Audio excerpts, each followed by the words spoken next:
Okay, this video is for Aishu, sorry. We were trying to solve this problem. I'm going to use the letter X instead of the letter T that I think was in her problem.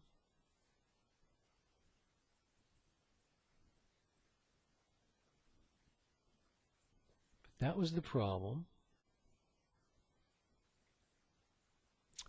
And it turns out the formula that we're going to use, let's see if I actually have this available here.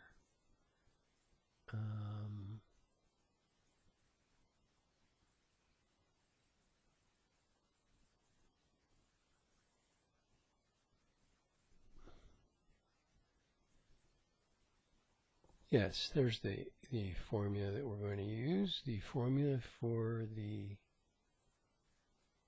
antiderivative of something that looks like d over 1 plus u squared is the inverse tangent of u. The problem is that this isn't quite in that format, but we want to do something to this integral that makes it look a little bit like this. And the first thing we notice is that we have to have a 1 instead of a 7. So my suggestion is that we divide everything by 7.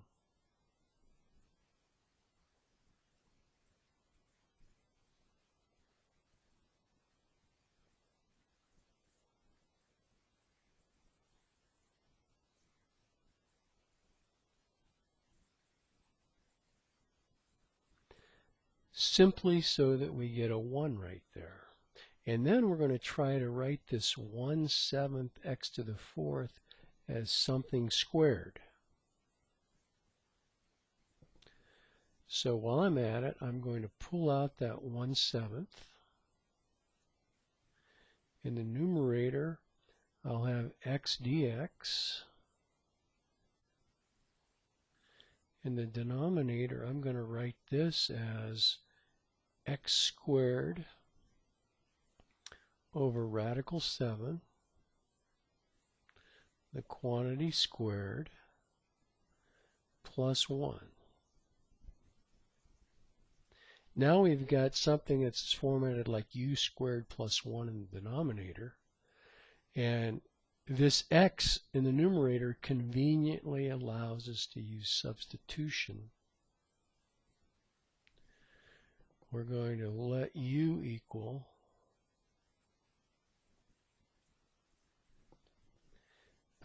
x squared over the square root of, x squared over the square root of 7. So du equals 2x over the square root of 7 dx.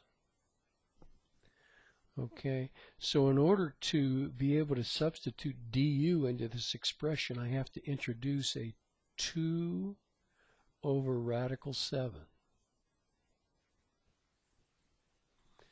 in the numerator, which means I have to multiply by that reciprocal before the radical. So I'll multiply by radical 7 over 2 out front. And now I'll substitute. Let's see what we end up with. I've got radical 7 over 14.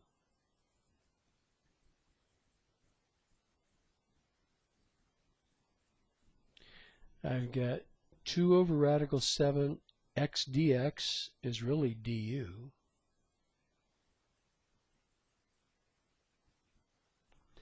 And I've got x squared over radical 7 is u, so I've got u squared over 1. I've got u squared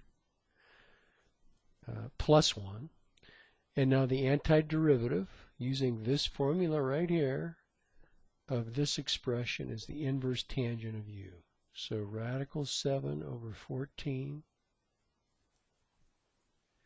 times the inverse tangent of u, but u is x squared over the square root of 7. Over the square root of 7 plus c. there it is.